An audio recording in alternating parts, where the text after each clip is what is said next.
You are looking at Julian's pronunciation guide, where we look at how to pronounce better some of the most mispronounced words in the world, like this other curious word. But how do you say what you're looking for today?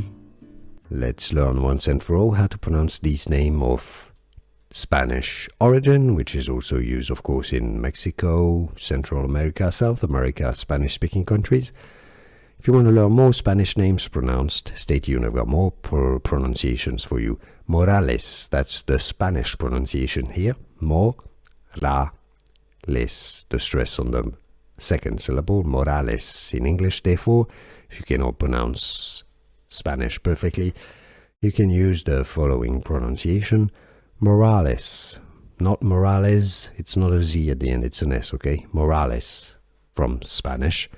How to pronounce Morales.